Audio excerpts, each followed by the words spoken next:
Welcome in, everyone, on a Thursday afternoon here at MarkRogersTV, the voice of college football, talking up the Canes. Miami at 7-1 following that squeaker win, 25-24 against Virginia Tech. We've got the wholesome one on the line. There he is, talking Miami football. We will be here for the next hour or so. Unfortunately, no game this week against Georgia Tech. The Canes won't be back on the field until hopefully on December 5th when they close out the last three games, and we will see about a rescheduled game against the Yellow Jackets. Wholesome one, how you doing today? I'm doing well, Mark. I wish we would have had some football to talk about, but I mean, we haven't had a chance to talk about VodTech, so we can go ahead and get into that a little bit. But it feels good to be 7-1. I just would hope that the team starts to take a bigger step, man, because it feels like the whole win's a win mindset is really taking over this team and just eking by and just doing enough to win games. And then, there comes a point in a program where you do need that to kind of build something. But you want to be the elite of the elite. You don't beat VodTech by 1 point. Like to remind everyone that we'll take your comments, your questions, your debate topics. Just leave them there in the live chat. I will pass them on to the wholesome one and, of course, answer anything myself. And also keep in mind that Miami fans, I congratulate you. I congratulate everyone and give you recognition for everybody who supports us here, that supports the wholesome one. Smash that like button. You might as well get it out of the way right out of the gate. Smash that like button. And, of course, subscribe to MarkRogersTV, the voice of college football. Head on over to the Wholesome One's channel and subscribe to his channel. Your contributions here keep this show going. So I'm going to say it flat out right here. We get more support. And when I say we, I mean the voice of college football gets more support financially from Miami fans than anyone. And that's what keeps this show going. I'm in a situation right now that it's all business. It's got to be business. We got to be here, and it's got to be sustained by contributions, either by a sponsorship or by the individual support that comes from you. And I am looking at a situation in which other shows may go away if they don't get sponsored and people don't support them. But that has never been the case, and hopefully will not be the case with our Miami talk right here. And we got Cam Underwood coming on later tonight. That's at 7 o'clock. So you can come on back for more talk on the Canes. All right. Virginia Tech led most of the game. It was 14-3 at one point. Take us through the game. Take us through the units. What stood out to you, wholesome one, in regards to the good and the bad? Well, first off, I want to give a lot of credit to the staff and to this team. I've been very critical of the mindset that I'm seeing, but the main thing that I saw was a level of mental toughness to go out there. Your entire offensive line played 100% of the snaps, which on these big boy schools, that's what just happens. You're that dang good. But they had no backups whatsoever. All 86 offensive snaps this offensive line had to play. There was a chance when they boarded the plane on Friday that we would not even play the game on Saturday. So there's a very high level of mental toughness it takes for this staff and these players to go out there and play, not having backups, having to deal with this pandemic, having whatever's happening off the field to affect them being able to play, to show up and to, at the end of the day, get the result that ultimately matters. Okay, we can spend all day talking about what happens. There's context to everything, Mark. And the context of this game is it was close. This team fought. VodTech had a lot of these same issues early on in the season. They're coming back from those issues, so they're getting more players. Miami was one of those teams that went 8 games straight, 7, without dealing with it. And then we had our first game in the latter half of the season. So I definitely want to make sure I give my public recognition and love and appreciation for what this team did to be able to stand in the paint and play a game to the level that they did. Some players like Jalen Phillips, players like Nestor Severa, to Corey Couch, De'Aaron King with some throws, D. Wiggins with some great catches, Mark Pope with the game-catching, the game-winning touchdown, things of that nature. Jalen Phillips and Gervin Hall making the game-sealing tackle on that last play just to try to get in the end zone for VodTech. So at the end of the day, we handled business. Is there a level that I would love this team to be? Is there a level that I would want this team to get to? Absolutely. And it's going to take time to get to where I would like and where other teams, other players would like us to be. And that's to the dominant elite level. but you have to start somewhere, Mark. So I by no means take back my opening statement. I still don't think that the mindset of a win's a win is what you want to build a program on. But I can understand that COVID and 2020 being just a different year, that you kind of want to take them and roll with the punches as they go, especially this past game. I mean, you're missing 4 offensive linemen. You only had 3 eligible defensive ends to play. You had 3 defensive tackles. I mean, it was kind of scary, to the point where if one of the offensive linemen wasn't able to go, you had Navon Donaldson, who probably, if this was the NFL, would have been on IR. He's been off to the side, but he dressed and was ready to play in a pinch if we absolutely needed it to. So I definitely want to say thank you for what this team and the coaches went through to be able to handle business and get the W.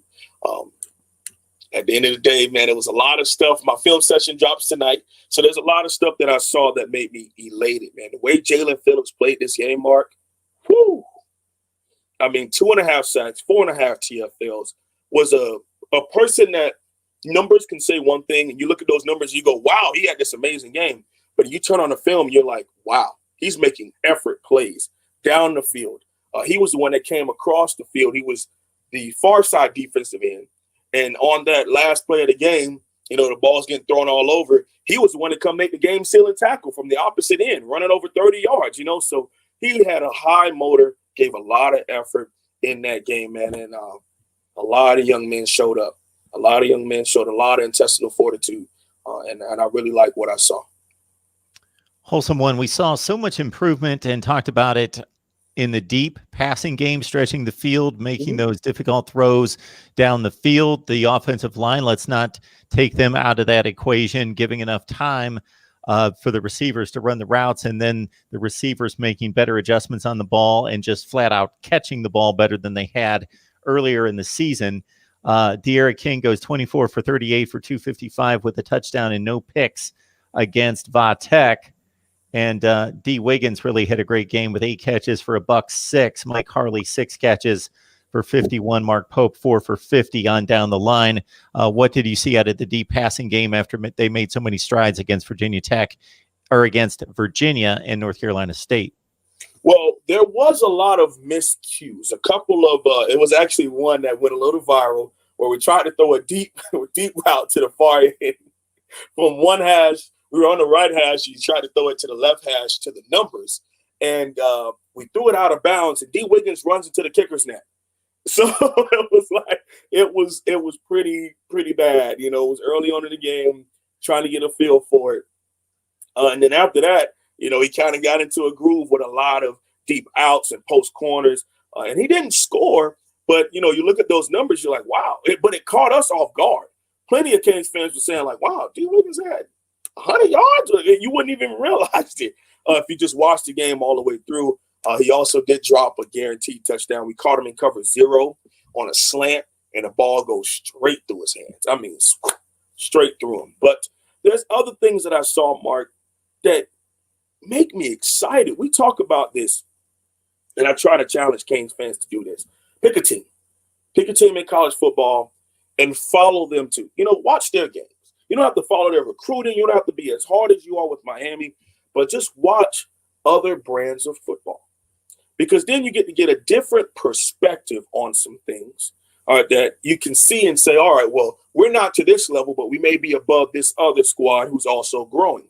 So I love college football across the board. So I watch these other teams, and man, you throw it in the right area, because elite quarterbacks, they throw to an area, not to a man, because if you're doing what you're supposed to do, you're going to be where the ball is being thrown, and this is how you catch it in stride. You throw it in, some people call it pockets, some people call it windows, eating up zones, whatever you want to say. And so this one particular throw was just a key 2nd and 10. We get De'Ara King, who drops back and throws a beautiful slant route to Mike Harley. Now, for the longest, our wide receivers would always trap the ball and catch it with their body. But you see him literally stretch all the way out, Mark, and catch it. I mean, it looked picture perfect, right in between both inside linebackers. And you also saw the little things that our coaches have been working on, where De'Ara King moved the safety back with the pump and then also move the linebacker right out of where he wanted to throw the ball with his eyes. So all these little things are coming together. And I talk about this on my film session, and I say, well, this is something that if you're watching Clemson, Bama, Ohio State, and Georgia, like some of those big time schools, this is just what they do. But we haven't been doing this and having the chemistry in a while. Probably since Brad Kyer, where we saw that accuracy level to that point. So it was just something that stood out to me, man. And I really liked the way De'Aaron King kind of played this game. 63% completion percentage this week, something that a lot of us would love to see go a little higher, but that's pretty good. Also thinking about he had about 4 or 5 drops in there too, so it could be even higher. So I like that throw to Mike Harley. I also like how D. Wiggs had a post corner, and he beats the corner off. And as soon as he whips his head around, the ball was right there, and he put the hands and caught it. See, for the longest, Mark, we were trapping the ball, and that's what was contributing to a lot of these drops, is that we tried to body catch it. But now you see that these young men are taking the coaching that we've been trying to hammer in their head over and over and over, and you see them being able to translate that into on-the-field success. And for me, as somebody who has to deal with it almost on a day-to-day basis with young men up here in Fargo, man, it's beautiful to see when players start to, yeah, you know what, coach is right. Maybe I should do that. I'm just going to try it his way and see what happens. And you have some success, man. So that's always really nice to see. I'm surprised to see that as much as I do, and I'm surprised to hear it talked about from the analysts on the broadcast as much as I do, because I'm no football coach. I only play through high school. But my son, when he wanted to start playing football in like 7th grade, and he has my body build, so he's a defensive back, wide receiver type. You know, I'm teaching him to catch the ball with his hands, not cradle the football, catch it against his chest, try to catch it against his stomach. You see people doing this business where they're going up with cradling their arms halfway up their body, that sort of thing. I am surprised to see it as much as I do at that level with those athletes. And it mainly comes from the sense, and there's times, Mark, where you look at Mark Pope's slam, the game winner. You know, it was still like 8 minutes left, but that's what gave us the lead, right? So some people would say, you know, Wholesome, why are you overdoing this? He caught that's all that matters, is he caught the ball. But these players come to Miami because they want to be able to trust the program that we are building is going to prepare them for the next level. Well, of course, sometimes you're going to trap the ball. Catch it by any means does happen from time to time. But if you look at how he caught the ball, he caught it like this. So he brought it in. And when you catch the ball like this, if you don't squeeze those elbows together, it can go straight through. So when he catches the ball, he's still kind of bobbling it all the way through to the touchdown. Now, of course, when a fan looks at that, or just anybody who likes the Canes look at it and says, oh, great play. But I bet when he got the film, he got a minus because you were supposed to catch it with your hands. And if you're coming across the board, palms up to the ball. You don't have to go like this because now you're putting yourself out of position. But if you catch it like this, you can catch it in stride, tuck it away, and run just as easily as you would catching it like this and tucking it away. So just the little things that these coaches are definitely on our players, and it seems as though they are taking in what's being said, accepting it, and working on changing that. Because some people can think, well, I'm good enough to be where I am. And you never get a chance to take that next step if you don't self-evaluate and work on those little things. So it comes to wide receiver. It was an issue the first half of the season with the drops and not being in the right position and maybe not throwing the ball right. But De'Aaron King has built some nice chemistry with all of our receivers, tight ends, running backs, and wide receivers, anyone who catches the football. And things are growing in that department. So that's really exciting to see. We are looking to build this as big as possible. So we want as many people on the line as possible as we build out this show step by step by step with the help of the Wholesome One. Cam Underwood coming on later tonight at 7 o'clock Eastern time. So in addition to smashing that like button and, of course, being subscribed to the Wholesome One, you saw his banner up. We'll get it up there later. If you have any confusion about how to spell it, HOLSUM and the number 1, and check him out on YouTube for a deep dive on Miami football on a regular basis. And again, the super chat's on, and share these videos on social media. Tons of people have no idea who the Wholesome One is, that they can get football analysis from him don't know who I am, don't know that we're here talking college football every day. So share the videos out on social media, Facebook, YouTube, or Twitter, etc. All right, let's move on to the running game. So combine the running efforts of the three backs with the offensive line against the Hokies. We've got Cam Harris, 14 carries, 63 yards, and a touchdown. His long run was 15. Jalen Knighton went 7 for 27. Donald Chaney, 8 carries for 25. Yes, it was a very tough game in the run game. And Mark, if I were to say something about Virginia Tech, let me know if I'm wrong here. You look at Virginia Tech, and most teams have a DNA to them, right? When you turn on their brand of football, you would think a couple of things you're going to see. One of those would be a pretty sound defense, in your opinion, right? You would think that's right. Mm-hmm. What about borderline elite special teams? Mm-hmm. What about very sound players, a couple of athletes, but very sound players? That has been the mark under Frank Beamer, Bud Foster, and I think it's dissipating. I think we're losing that in Blacksburg, but that's been the mark. Yeah. Right. And they will also be well prepared. They came out and there was a game plan that they executed where they attacked some of our lesser good pass protectors and just went after them. DJ Scaife had one of the worst games of his career.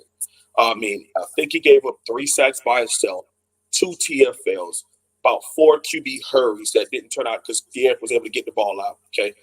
But the reason why I say all those things, Miami went for a fake field goal.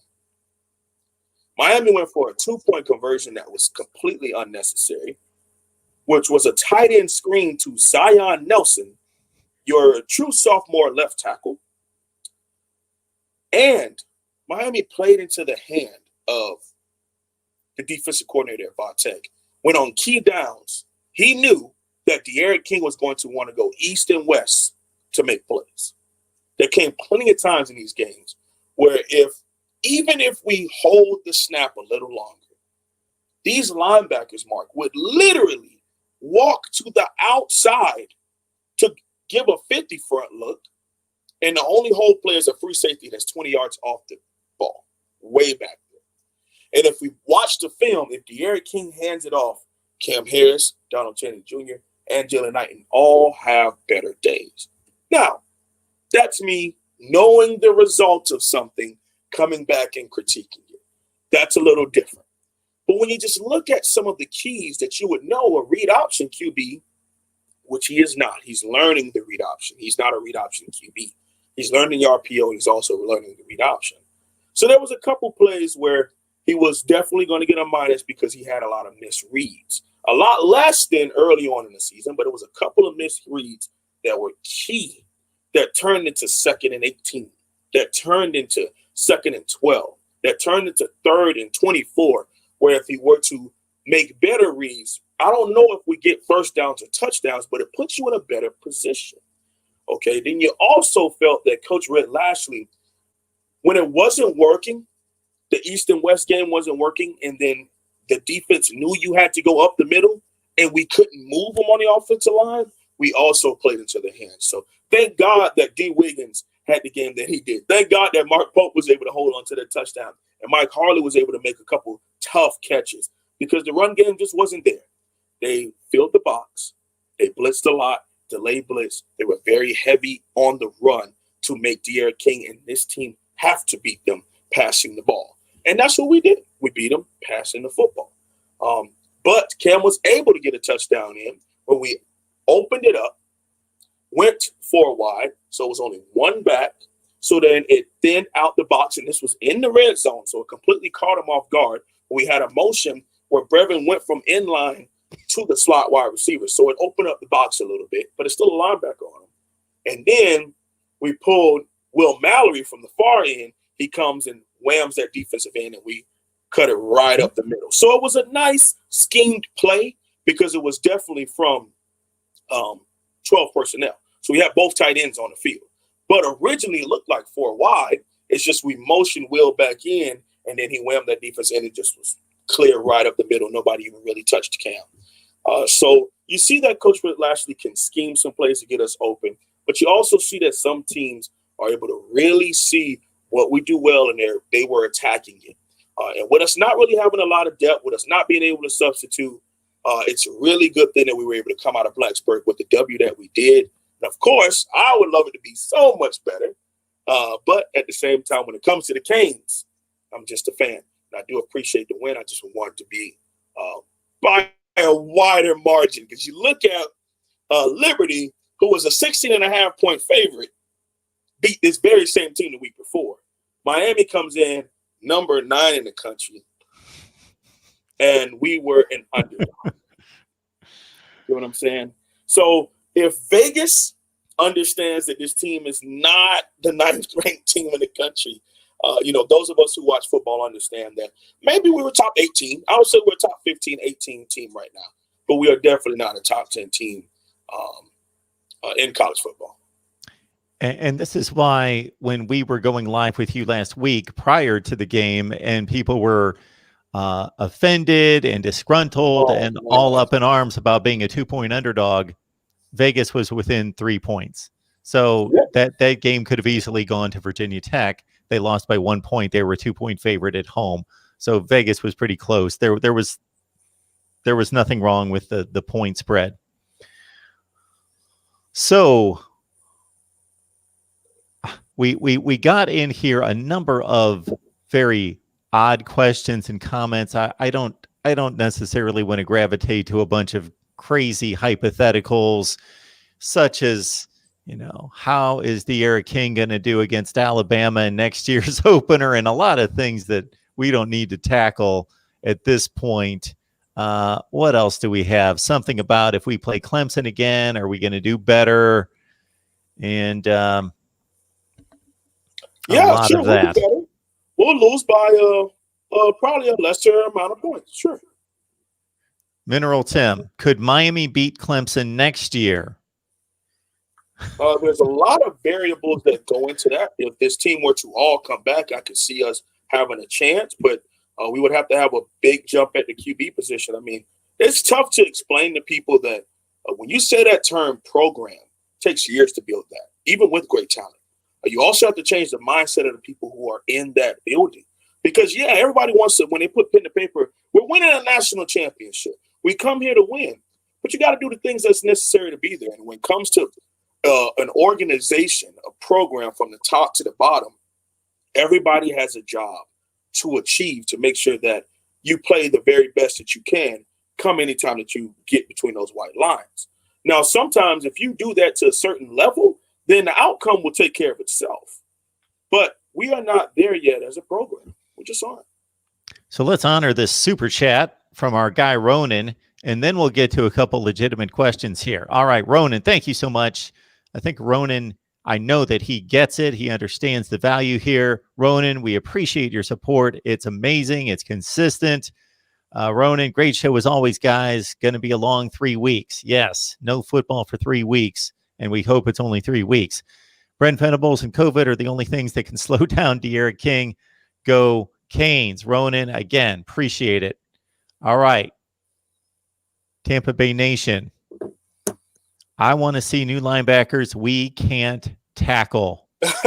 Well, I mean, coming from the Tampa Bay Buccaneers linebacking core, we got Devin White and there it is. Levante David. He's got it right there. Yep. You're talking about some of the best. I mean, you got 2 top 10 players at their own position playing next to each other. 2 former safeties with the speed and athleticism. I mean, one of them was from Miami Northwestern. Levante David was from Miami and was a Miami recruit. Or not was from, is from Miami and was a Miami recruit, but he didn't have the grades and had to go JUCO, ended up going to Nebraska and has been a top 5 inside linebacker in the NFL for a decade now. So it's another one of those players we let sneak out of there, huh? Also, we are less than 4 weeks away from National Signing Day. So on that Wednesday in mid-December, I think it's December 16th, I believe is the date. Mm-hmm. Right now, according to the 247 Sports Composite, Miami is the second rated class in the conference, number 13 in the nation. And we've got Mr. HD asking, don't know why they're asking me. I am not a recruiting guy. I bring on the recruiting guys. But Mr. HD, we appreciate the question. Wholesome One, what are your thoughts at this point about the recruiting class?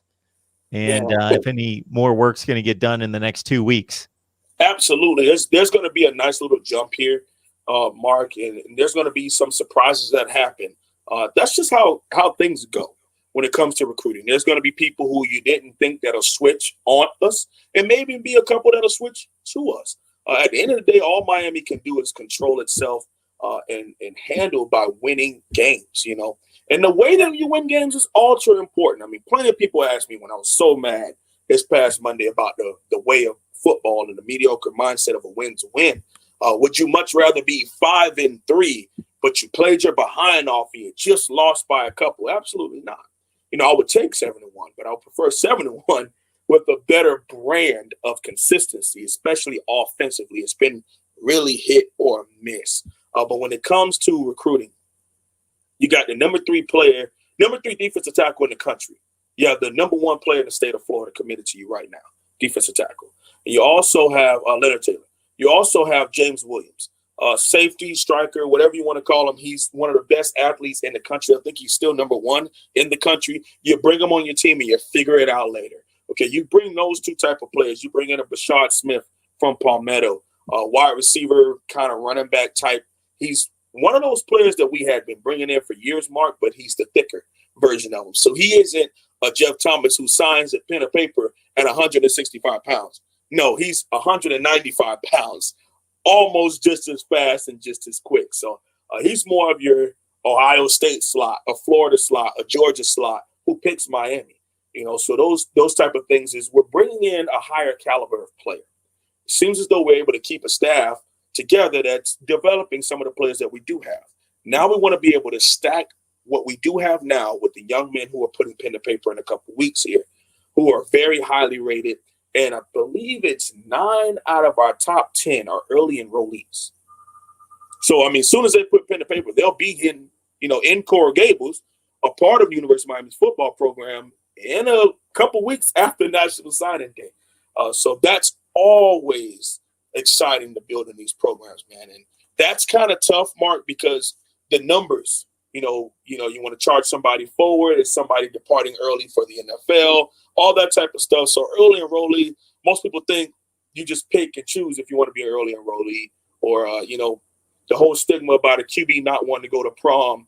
Okay, well, a coach has to be able to have the numbers for you to early enrollee. It's not something where you just check it off on a piece of paper like, oh, yeah, I'm coming in early. I'm good. I want to hang out in high school and talk to the honeys a little longer. No, it doesn't work like that. So I love that how Coach Manny Diaz is building his program, and I like his vision. Because in anything you do, Mark, you gotta have a vision. You gotta have a plan of how you want to piece this together. And I think that he has a great way of doing it. I mean, it's a little unorthodox. I mean, the players call him Manny. They don't call him Coach Diaz. And who am I to judge and say, oh, that's not how it's supposed to be done. Mm-hmm. Everyone's supposed to have clean cut and suit and tie on game day, and no visors and no gloves. No, there's no need for it. If that's the way he wants to run his program, surround himself with people who believe in his vision, who can see his vision through, and also bring in players who are excited about being a part of that vision, man. And at the end of the day, us as fans, all we can do is sit back, watch, and throw that you up. Like, hey, hopefully it works out, and send as much positive energy as we can. And of course, for a little bit of us who do some film sessions or have YouTube channels, we have a little bit more of a responsibility to critique if it does come up, and also to educate the fan base on some things that we can't let just go over our head and blindly trust. But he hasn't shown anything too much of a red flag except for being a little too buddy-buddy, but it works out with his players. You can say the same thing about Coach Sweeney early on in his career. So, hey, I like the vision. I like where he wants to build this team. And maybe we can't all see it right now, but he's laying a foundation. some of that might have come from him being a defensive coordinator. So as you know better than I do, that your relationship to the players can be more casual or more formal, depending on where you stand in the structure of the organization. The position's close. Coach is going to be closer to the players and more buddy, depending on his personality and his age, but just generally than the coordinator is going to be, because he has less direct contact with them, less than the head coach, less than on down through other people in the athletic department, the administration, and so forth. So, but within the football complex, you got the head coach, you got the coordinators, then you got the coaching staff and the position coaches that can be, that's the person that was the most instrumental in recruiting and signing that particular player and built that relationship from day one. So you have that. And with Manny Diaz, obviously he's got a long history with this football program, this football team. And as a defensive coordinator, maybe he's looking to eventually get to more of a head coach's position and relationship with his team, but he's kind of stretching that from being defensive coordinator and being a little bit more relational and close to them in that manner. Who knows? We gotta kind of see it through. We gotta see the outcome of things, because if you judge him based off his first year, then you would do just like ESPN did and call him the 126th coach out of 130. Basically call him one of the worst coaches in college football, if we put it bluntly. And then they turn around and release an article earlier this week where they consider him one of the best second-year head coaches. So there's a big jump that happened. There's a big departure of some players who maybe their mindsets didn't fit in with his vision. So they have to move on with their life and go on to the NFL or go into coaching or whatever they want to do. And you see a team that is going to fight for him and fight for each other. And maybe those of us who are outside of the program don't completely understand of what we're seeing all the time. And, we may not like him slipping and sliding and dancing and doing the 7-5 hop and smoking cigars after beating Vatek by 1 point. But these players, his staff, they understand the vision and they see it and they want to be a part of it. So, we can critique from afar, but I tell you what, Mark, 7-1, there's a way that I would want it to look, but 7-1 feels a lot better than anything. You are what your record says you are. That's the famous quote. I don't completely buy into it, but the bottom line is what happens here, I think, is that we as analysts that come at it from different angles look at a football team and look at how they're performing, not just the result at the end of the game. And as the season progresses, we're making an evaluation, a judgment on how well that team's playing, not just the result. And when I say the result, I'm not talking about even the score result, just win or loss. That's all that matters, is win or loss. When I say that, if that game against Virginia Tech was the national championship game, if Miami would have turned the ball over 8 times and looked horrible and had a legal procedure pen, just looked and somehow lucked it, hey, the season's over. It's done. It's over. All we care is we got out of Dodge. We got a national championship. It's over. Even if we weren't the best team on the field. Versus, okay, go back to 2017. Look at earlier this season in regards to just making an evaluation of, okay, what's coming ahead? Who can the opponents be? Who could knock us off? How are we playing against teams that are roughly the 50th best team in the country? And just trying to determine, is this sustainable? Can this effort and this performance be sustainable against better opponents? And my judgment is that it's generally not. That if Miami was truly the 8th or 9th best team in the country, if you take any of the other teams that would be considered to be in that range, and they played North Carolina State, Pitt, Virginia Tech, Louisville, Virginia, whoever I missed, all those teams that are pretty much all the same team, they would probably have one game, maybe 2, like Miami has had against almost all of them. The rest of them would be like 4 touchdown wins. they wouldn't go out there and paste everybody. Sure, they'd have a letdown one week, or it'd be a bad matchup, or somebody'd play over their head, and they'd have one of these like 27-24 kind of games. But the rest of them would be like a lot of 38-10, a lot of 48-17, a lot of that. Believe me, it just would. That would be the case. I'm just happy because the flack that I received for saying that is complete. Man, hopefully from you, they get it. Because that's what I've been just trying to. And yeah, on my channel, it's different. And I probably shouldn't judge everybody based on what happened on Twitter. But at the same time, it's like people just don't grasp that. You know, you're going to have, if we came out, Mark, and the one game I saw players, I saw coaches tweeting out, because fans, we could tweet whatever we want. That's different. But when you got coordinators and key players tweeting, a win's a win's a win, that means that mindset of just doing enough to win the game is in your program. And maybe for COVID-19 2020, that's okay. But eventually you got to wash that out of the program, because not saying you got to beat everybody by 70 like it's NCAA on PS3. No. But what I'm saying is a domination of understanding. When you line up and play this game, you're not here to just get by and give people ratings. You're here to do your job to the highest level. And if that guy can't compete with you, keep beating his head in. Break his will. This is what these high-level coaches say. You listen to a Nick Saban speech, he ain't talking about going out there and giving ratings. He's talking about breaking your opponent's will, making them quit, making them not want to be on the field with you anymore. They're tapping their head, not because they're tired, because they don't want to fight you anymore. That's the type of play that you want to build into a program.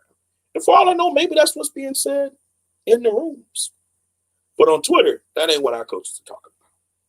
But yes, if there was one game where they could say that, I would say it would have to be the Bate game because of what happened, the context of the game. And the second would be the NC State. That was a shootout, really great game to sit and watch if you weren't a fan of either one. Yeah, you can argue Miami's defense, which was talked about as this really good defense, didn't show up at all. But at the same time, they made plays when they absolutely had to. And De'Aaron King and these wide receivers went crazy. If those are your 1-2 game when you said Miami had a close one, but they handled it, I wouldn't be complaining. If that's when our coaches and players tweeted out a win's a win, I wouldn't be complaining. But since Clemson humbled this program every single game after, a win's a win. So that means once you went up to South Carolina and got embarrassed, Clemson, South Carolina, now you want to preach a win's a win to your program. And I don't think that that's the right thing to do. So from the time that I would say Brad Kaya left following 2016, that was Mark Richt's second season in 2017. So 2017, 18, 19, basically this defense was a top 15 defense in America. Whatever the rankings were. I know the rankings were all over the place, and you can look at yards allowed and points per game and all that sort of thing. But obviously, even their points against was hurt by the offense, putting them in bad situations. But they were, in my estimation, a top 15 defense generally.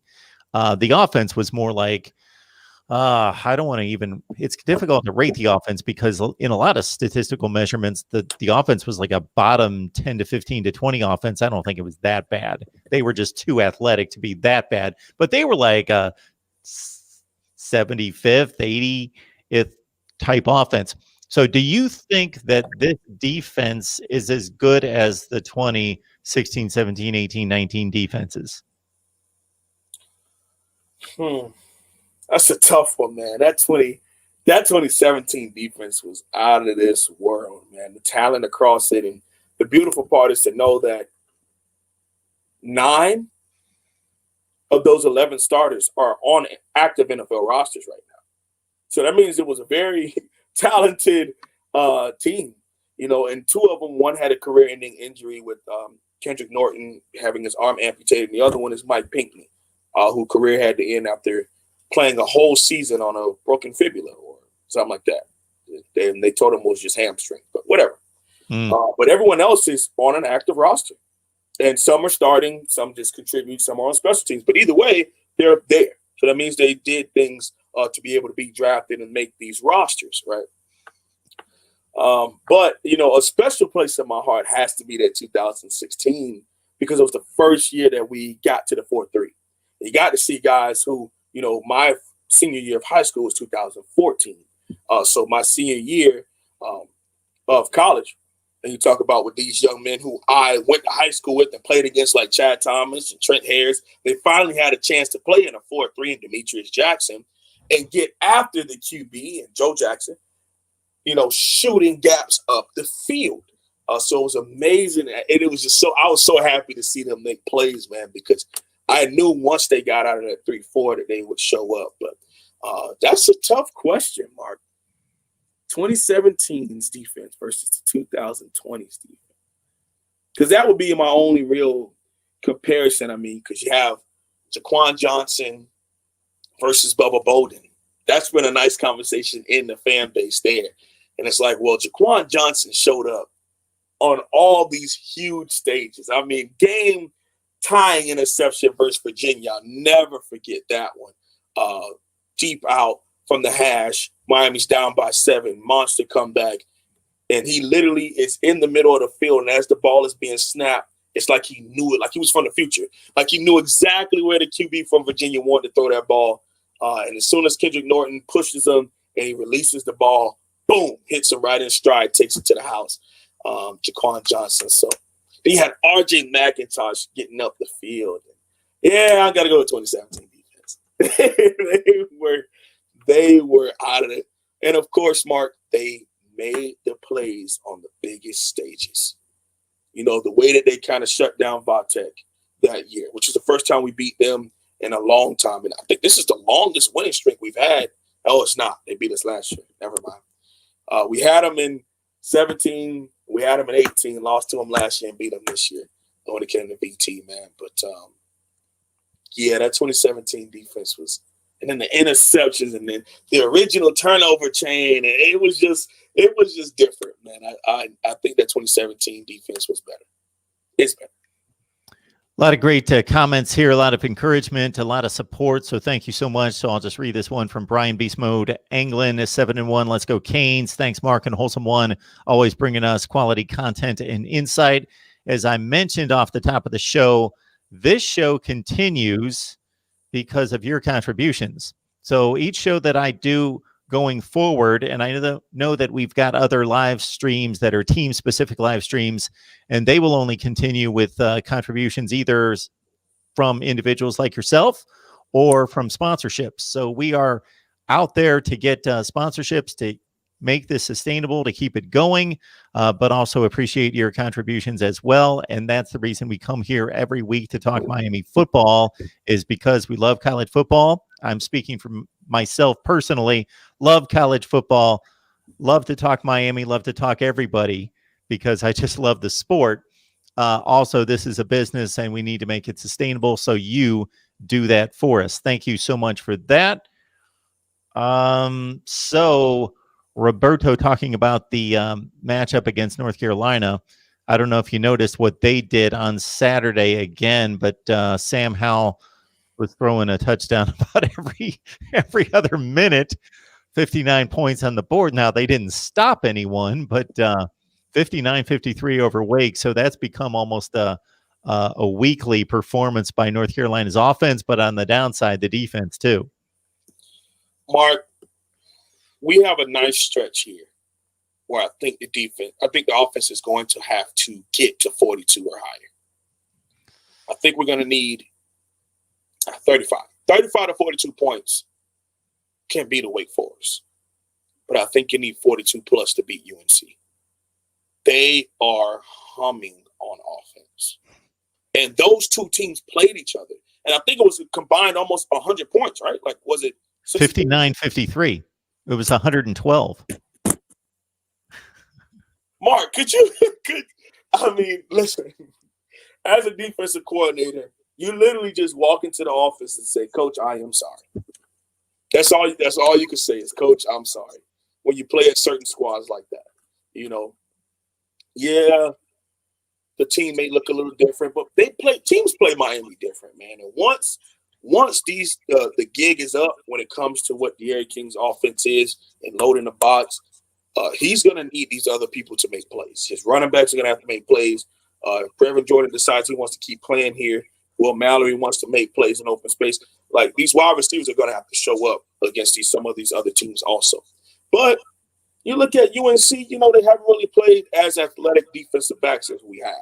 So it'll be a little bit, probably less than normal. I don't know if Miami would give up 50, but I could definitely see Miami giving up 31, 37, 35, somewhere in there. Absolutely. I mean, if we did it to NC State, what makes you think we won't do it to NC? You know what I'm saying? So I could definitely see it being a shootout. And for those of people who are not came to UNC, that may be like an early Christmas present to sit down and watch that shootout. Because I'm definitely predicting a very high scoring game against both Wake and UNC. Both those teams on Saturday had 30 first downs. North Carolina had 742 yards of total offense, 550 through the air. Sam Howell hit on 32 of 45 for 556 touchdown passes. Timeout. I was not a mathematician undergrad. I was a communications undergrad. So give me a second. He was 32 or what? 45 for 550. He had a 71% completion percentage. Yeah, that sounds about right. For 550. So he's completed 32 passes for 550. He's around 17 or 18 yards of completion.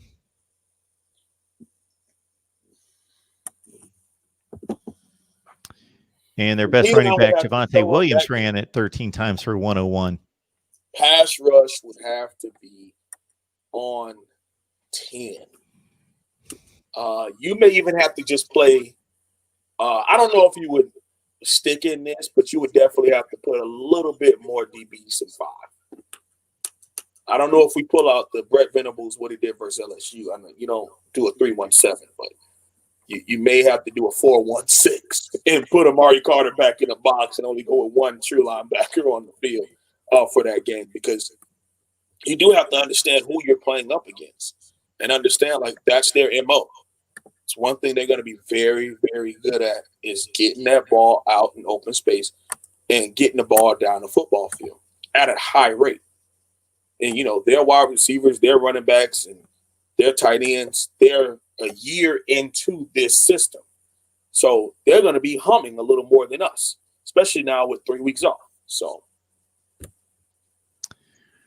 Got a super chat contribution from our guy, Casey Cruz. We appreciate Casey. He's in here all the time. What's up, I'm man? hurt, man. Jaquan said, dominate, and we not doing it. I put my heart into this, end quote. That's the level our team needs to play at every game. Do you know where that's from, Mark? No, I don't. That is the infamous Ed Reed halftime speech versus Tallahassee. Okay. When he had a shoulder injury, and he's basically saying, I'm hurt, dog. Waheem. That's Waheem. My apologies. Okay. Was the one who said dominate. He wasn't able to play in the game because he was hurt. And so Ed took it personal that everyone was coming in the locker room asking him, was he okay? And that's when he just went off. Like, why are y'all asking me? We ain't handling business. There's nothing for us to talk about here. You know, and like I said, that comes from years. And Ed Reed was here a part of the rebuild as a player. So, I mean, of course, year 3, year 4, I think we'll have stuff like that happen. But I don't want us to have to wait and climb this proverbial ladder. But there is time attached to certain things. And I just want us to be able to be healthy, be focused, and to handle business in these games. And domination will come down. It will come. I can't take a win to win. I'm sorry. If we went out here and won games close and no one said anything, I wouldn't have any issue. But to know that there's key players and coaches who are preaching that, that's where it just really got under my skin.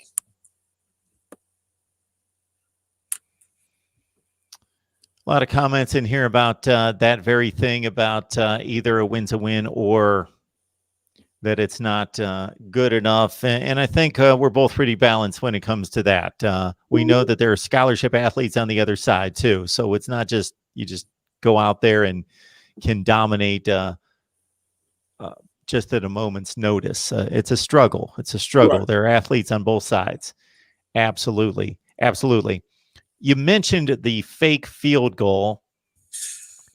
The only thing I say about that is every time there's either a trick play or a fake, I ask myself three questions. What's the game situation? Meaning position on the field, score, clock, if it's a factor. Number two, was it a well-designed play? Number three, was the right personnel used for that play? Because sometimes that's in question, that it was a well-designed play, but why'd they have those guys run it? They've got this guy over here, and so those are the three questions that I ask myself every time I see a trick play or a fake. It was a trick field goal play with Jose Borregales. So our punter gets the ball, and Jose goes like an option. So Jose goes out for a pitch. And so automatically he catches the ball and throws it up to Jose. So Jose gets the ball, and he just looks a little ginger. And it's not like he took a huge hit, but you could tell it was a play. Based on how he ran, he just looked super nervous. Like, why am I doing this? I'm here to kick. What am I doing right now? I'm going to run as fast as I can, but I don't know where I'm going, And it's one of those things where if it works out, people call you gutsy. And if it doesn't, people say you're stupid. It's just one of those things that and Les Miles was, the Mad Hatter. He would always do stuff like that. And it more often than not, as much as and how popular it was that he would do stuff like that, it worked out for him. That's why he got the nickname, Mad Hatter. It's not working out too well at Kansas. But, it is what it is. When it comes to Coach Diaz calling that, I mean, we were down by 4 in plus territory on our 30 with the well-makeable field goal.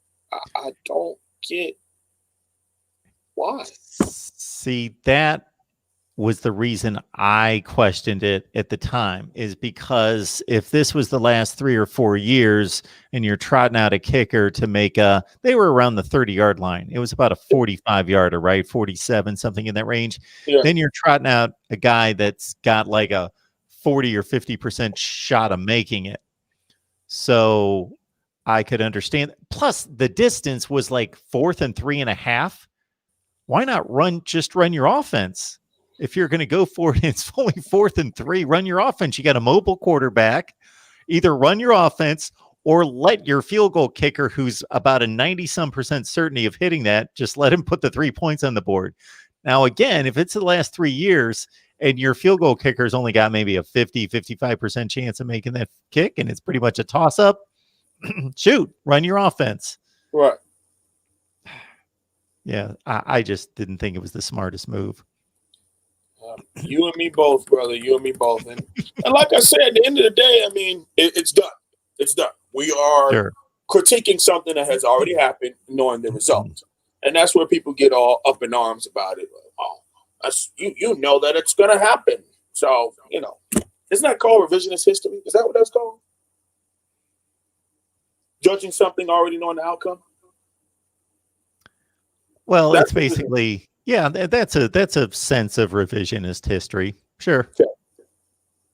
All right. I don't like using terms, not knowing them completely, so sometimes I ask. Well, I think that can be used. That can be used a few different ways. Right. With that term. And Beard God Kelly, thank you so much for the contribution. We appreciate that. He's got nothing to say, just wants to say, keep going. So we appreciate the contribution, man. Appreciate it so much. Let's get because we cleaned up on offense versus Virginia Tech. How about the defensive performance across the board? How would you rate that? I don't know what happened. I don't know what happened to Bubba Bolden. Bubba Bolden was regarded as one of the best safeties going up into the Clemson game. And since that game, he's been schemed differently. He's not making the same level of play. Sometimes, he can go games where you didn't even know he played. His open field tackling has gone down drastically, man. Hindsight, that's the word. Thank you, Scott. Thank you, James Scott. That's it. Hindsight is when you look back on something and you judge it knowing the outcome. That's what I was looking for. Okay. Gotcha. Hindsight is 2020. That's the term. Thank you. Yeah, sometimes I mess up. Hey, sometimes I mess up. Thank you. That's why I didn't want to use it without knowing exactly what I was talking about. Anyway, the defensive side of the ball, Nesta Silvera, man, he's a dude I was on here talking about for years, and he's starting to show that player. John Ford made plays, Mark. 6'5", 300 some odd pound John Ford, who we haven't seen or heard from since Dillard High School, decided to make some plays this Saturday. Jalen Phillips, of course, we talked about him. And, I break down, it was a couple times where he gets after the QB and they had the all-22 rear view where I was able to break down the techniques that he's using and hand leverage and head bobs and setting moves up. So in the film session tonight, you'll get a breakdown of all of that and how we got to that point.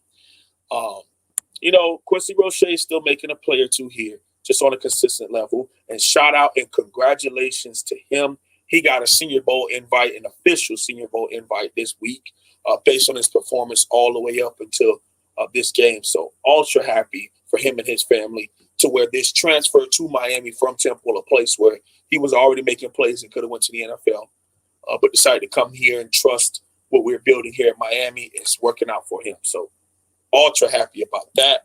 Linebacker, BJ Jennings had the best game of the season. He dropped a game-sealing interception. Hit him right, and he read it beautifully. He stuck right in where the QB wanted to throw the ball, and it hit him right in the hands, Mark. He comes down with it, and then he tries to double clutch it, and that's when he lost track of the football. But, I love the way he's playing too. Sam Brooks had his second career start.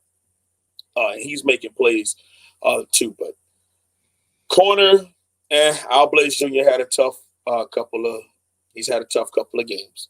Corey Couch is our best cover corner. He's made plays, made the game sealing interception too.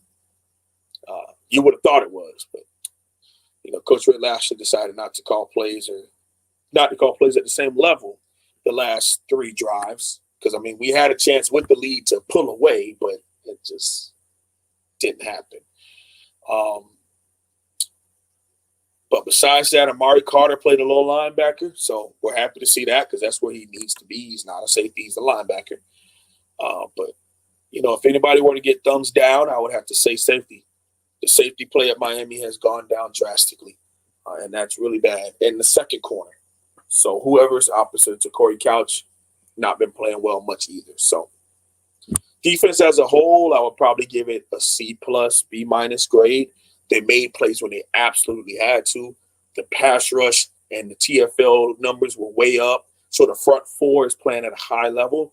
Linebackers are playing at probably above average level.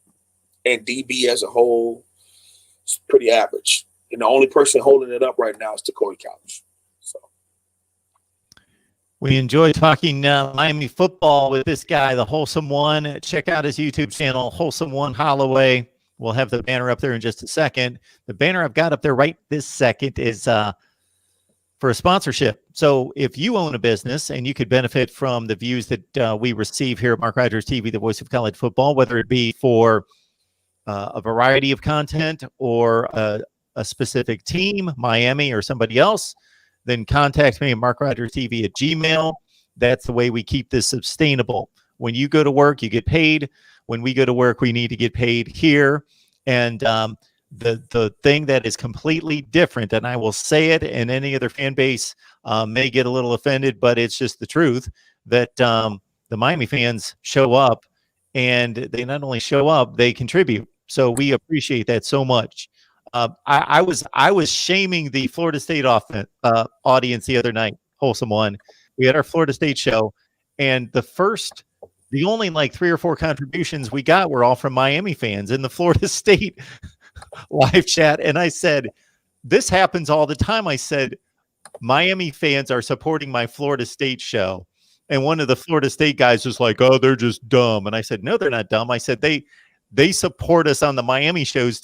He's like, they don't even know the difference. They don't know what they're doing. I said, yeah, they know what they're doing. They support on the Miami show too. They just come over here and they just appreciate. So they have to keep my Florida State show going too. So if that doesn't continue, that's going to go away. But Miami fans, I appreciate it. I wouldn't mind that. I mean, I love you, Mark. I really do. But you will never get a view from me on one of those shows. It would be amazing if that were to happen, and we no longer had to talk about them and no longer had to waste time on a program that is, as they like to say, irrelevant.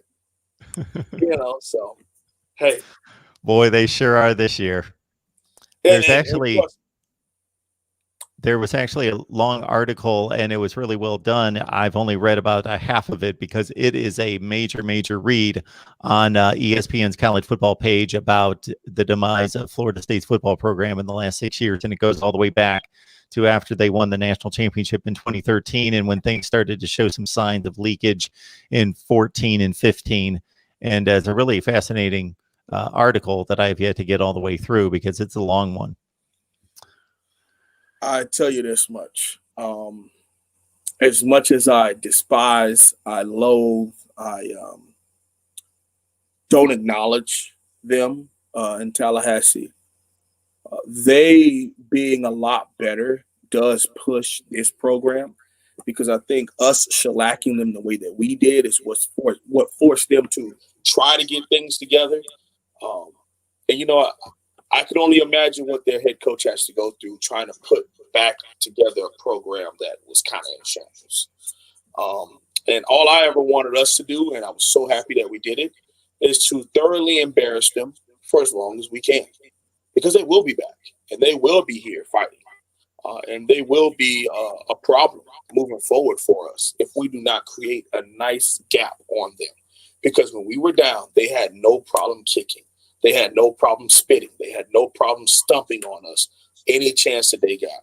So if you ask for mercy from me, please know that it's falling on deaf ears. And if your program ended tomorrow, I wouldn't give now I can't even say it. I wouldn't care. It would not bother me one iota to know that their program means nothing and is no longer a thing. There it is. From a true Canes fan supporter, it's all over him right there. He bleeds the green and the orange. There it is. And so it's another edition of Miami football, Miami Hurricanes Live. Wholesome One, we appreciate it. Check out his site. You got to get on over there. Wholesome One Holloway. We always appreciate it. We'll be back here hopefully next Thursday, everyone. And tonight at 7 o'clock Eastern time with Cam Underwood. Wholesome One, you have a great weekend. Thank you very much. Have a great one as always. Go Canes.